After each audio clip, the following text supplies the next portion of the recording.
Good evening to our viewers across social media channels of Rappler. I am Dwight De Leon, your elections reporter. We are coming to you live for a second straight day here at the Sofitel Harbor Garden Tent in Pasay City. Katatapos lamang po ng second Pilipinas debates, and tonight the Comelec zeroed in on the candidates for Vice President, and iisa-isahin natin yung mga issues na pinag-usapan kanina at kung ano nga ba yung mga nag-stand out dito sa debating ito. At kasama pa rin natin ngayong gabi si John Neri, our resident columnist and editorial consultant. Good evening, John.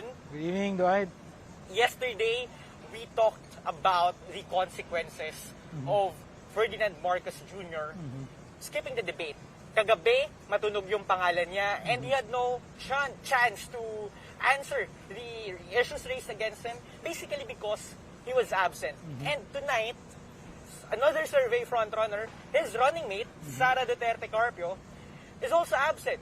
So, I guess, for starters, how did that impact the debate tonight? Again, I think that the absence of a frontrunner had a real impact on the shape of the debate. Sara Duterte, I think, is beginning to feel, or should start to feel, the consequences of not showing up, because there were certain points during the debate when her rivals, really attacked her for not showing up. I think the most consistent critic has been Walden Bello. And in fact, at a certain point, Walden Bello directed his comments at the members of the Commission on Elections, saying, if people don't show up at the debates, they should face serious penalties, not these lame penalties like not being carried on the e-page and so on, the e-rallies. I think Senator Kiko Pangilinan also had a very interesting, very homely analogy. I think that won him points. He talked about how in our culture, when you are courting someone, sabi niya, kung lumiligaw ka, dapat humaharap ka. No? Pagpapakita lang yun ng respeto. And I think that's a very important point. So they weren't the only ones. There are other critics. And I think that's the way it should be. People who don't show up at official debates should pay the costs of their absence.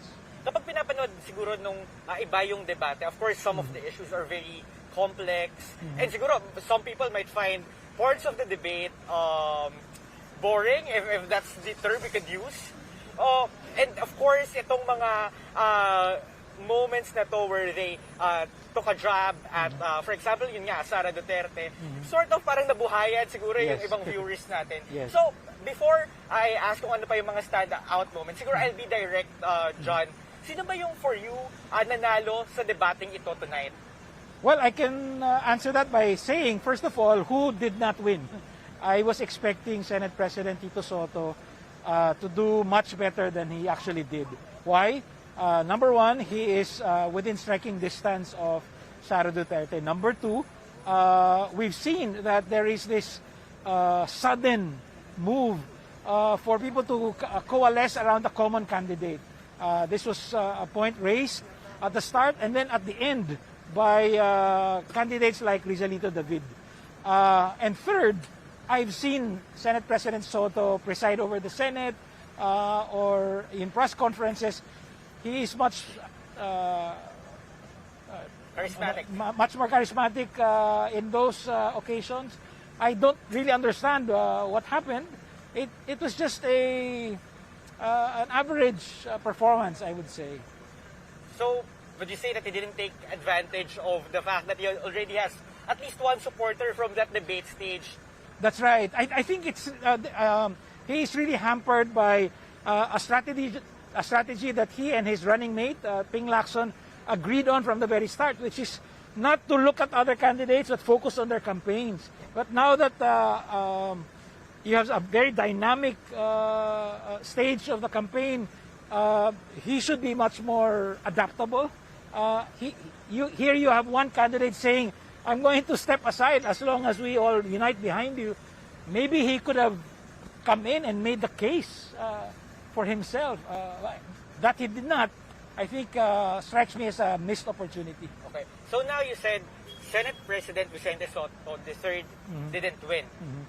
So sino yung possible na nanalo? Or kung hindi man natin kayang sabihin nanalo, sino na yung mga standouts na parang after this debate, okay, I'll remember this person? Well, we will definitely remember Walden Bello, former Akbayan party list congressman, because I think this is the first debate in Philippine history where the candidate actually ended up singing.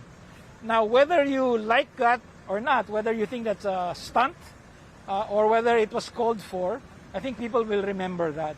But that's not the only thing, of course, that people remember Walden Bello's performance for. He was very consistent about criticizing Sara Duterte and, by extension, Bongbong Marcos for being absent. That's good. Another thing is that he actually is trying to hold the Comelec to account. He's saying, in so many words, if you can already impose a penalty, why stop at that low level, at a very weak, lame penalty? Why not? And then he said, why not fine them 203 billion pesos, which I thought was very clever, tying it to the tax deficiency issue, bedeviling Marcos. So we will definitely remember Walden Bello. I just have a question about whether this kind of approach, like cursing and so on, will continue to work in the next vice presidential debate or in other vice presidential forums. There might be a backlash to that kind of approach. Another person who also stood out was the person we talked about, the one who suggested that he step aside in order to stop, as he says, a Marcos and a Duterte victory, and that's a Rizalito debate. Now, he's a perennial candidate, and he lives up to his name, Rizalito, because he keeps harping on the need to form the moral backbone of the Filipino community, which is very Rizalian. But I was really struck by his insistence on the need for us to come together to stop Duterte and a Marcos victory. He ended his closing statement on that note.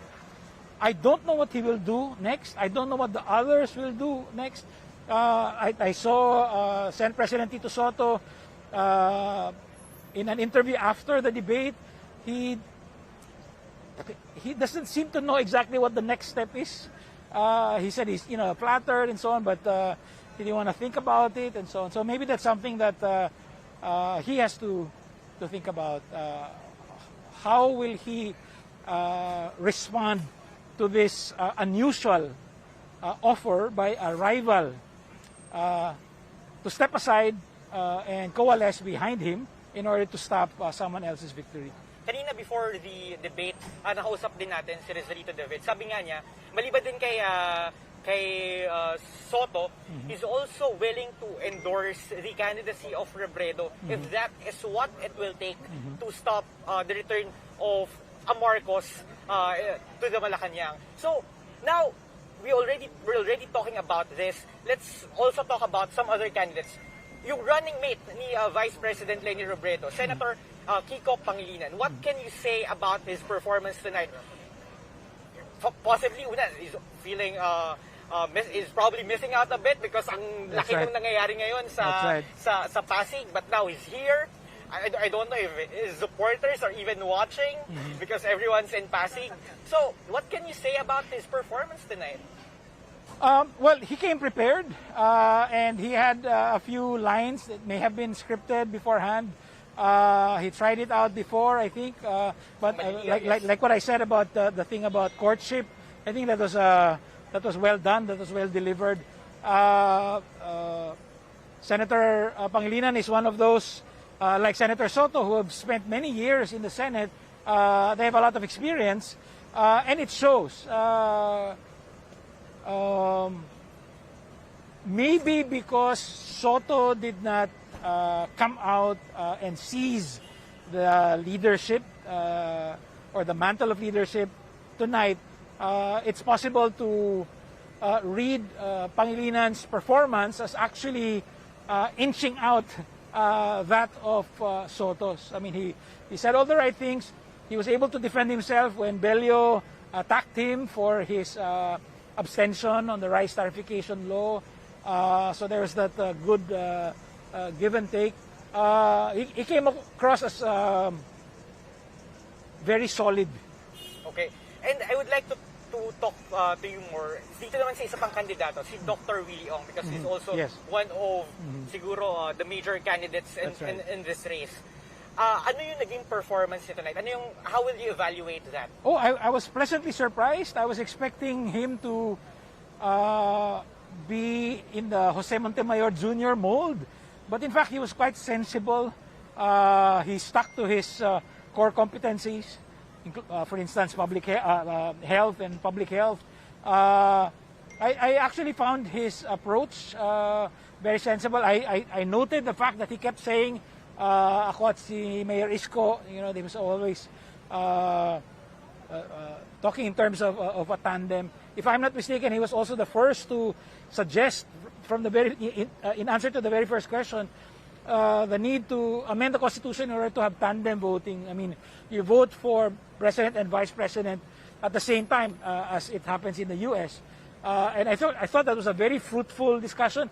It might have appealed only to the geeks, to our inner political science geeks, but I thought that was very important. What exactly should the Vice President do?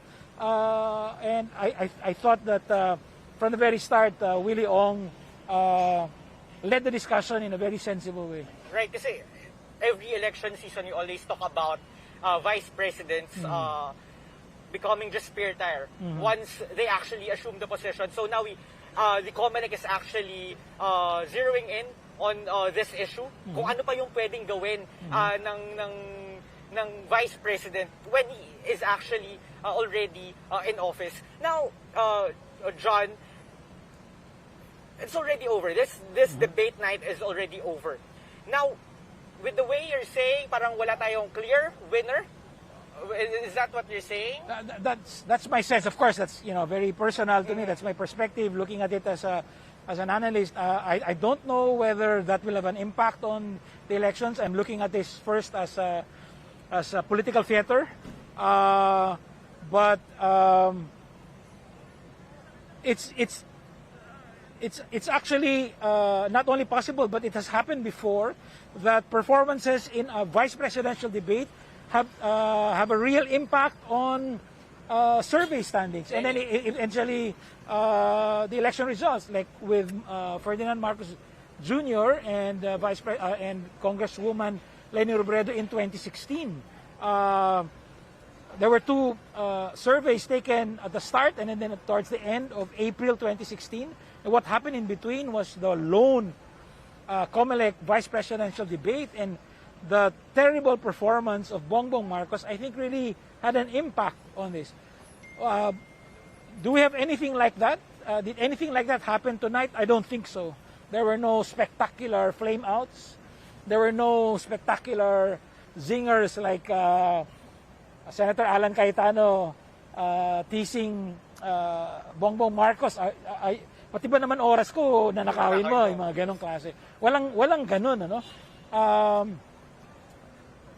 So I don't know if it will have that kind of impact, but there is still another vice presidential debate to look forward to in late April. John, we know that these debates have considerable audience, significant audience. Hindi na natin mapapagkaila yun. Now, siguro tanong ko lang dyan, no? Kasi now that we're saying, at least in your personal view, na parang walang clear winner from this debate, how should campaigns fine-tune their strategy next time? Meron bang dapat silang gawin para siguro mag-shine pa sila next time? Well, maybe before I answer that, I wanted to answer a related question, or that was implied in your question, and that has to do with who is broadcasting these debates. And I have to say, I have many friends in GMA, but it's very disappointing to see that GMA is not carrying these debates. the largest network in the Philippines should feel a responsibility. The way these debates have been designed for this election cycle is that it's all hosted by the Comelec, and anyone can run can stream the show. We need all of our networks to broadcast this. Now, as far as the campaigns are concerned, I think that when is the next vice presidential debate? The next debate is I think April, first week of April 3 or 4, if I'm not mistaken. But that's for the presidential. Then the next vice presidential, I think, is like late April. April 24, 25, something like that. That's right. Yeah. So I think by the time the rankings will have firmed up. So if there's anything to Rizalito David's suggestion to coalesce behind leading candidate to fight Sara Duterte, then those who are interested in that idea have that debate to look forward to make that a possibility. I don't think it's been done in the Philippines, so it's a real long shot. But that's one thing that they can look at. For Tito Soto, he really needs to find a way to stand out. Maybe he's used to being in the spotlight and he thinks that he doesn't really need to flex anymore. People know him. He's been a familiar fixture in our on our TV screens for three and a half decades. But nakulangan ako eh. So I don't know if others will share that perspective, but I really think that for him to stand out, he needs to do something dramatic. Anyway, check yung sa GMA, parang they're broadcasting yata sa kanilang social media channels, pero sa TV parang wala. Pero we'll double check this after the debate. So now, John, kanina kausap din natin yung Comelec after the debate kasi nagbigay ng statement si Chairman Saidamen Pangarungan dahil nga si Walden Bello kinall out niya yung Comelec over not requiring candidates to attend the debate. At sabi naman nila right now, siguro pag uusapan nila kung kaya pa ba nilang i-compel yung candidates or whether they can impose more sanctions kasi yun nga currently yung nabigay ang penalty lamang ay yung ban sa e-rally channels ng Comelec. And it's always been a discussion. I think yung sinabi rin kanina ni Comelec Commissioner George Garcia, mas maganda rin kung may batas na so that mas may power sila to compel nga itong mga kandidato na umattend ng mga ganitong pagtitipon. Now we're wrapping up. So ano ba yung final thoughts mo dito sa debating to? Ano pang dapat asahan ng publiko moving forward? I think, first of all, we really need to pay attention to the vice presidential debates. It's not just a debate among candidates for spare tire position. We've seen our current vice president transform her office into a real powerhouse. So I think we need to pay attention to who's going to be the next vice president. It can be a real source of power and service. But we also need to pay attention because it's very possible that the next vice president will be Sara Duterte. We hope that if that comes to pass, that at least she has gone through the process of being held accountable for her views. I really hope that the Comelec will be able to compel her to attend. If they're looking for a new law, that's not going to happen. There's no time for that. But maybe the mere fact that they can already impose penalties suggests that they can impose more serious penalties. So maybe it's worth trying out for them. It will be good for the Comelec. It will show an independence of mind and will help reassure some of the more anxious among us. Well, ngayon, katatapos lang ng debate, siguro itutulog muna natin to bukas. Makaka-expect kayo ng deep dive articles sa ating webpage. And at the same time, I think you will discuss this further sa iyong online show on Wednesday. On Wednesday, that's right, yes. So, for more updates, continue to visit our website as well as our social media channels for more information, and abangan natin yung sunod na debate sa April 3. Thank you, John, for joining us tonight. I am Dwight De Leon, and see you again next time.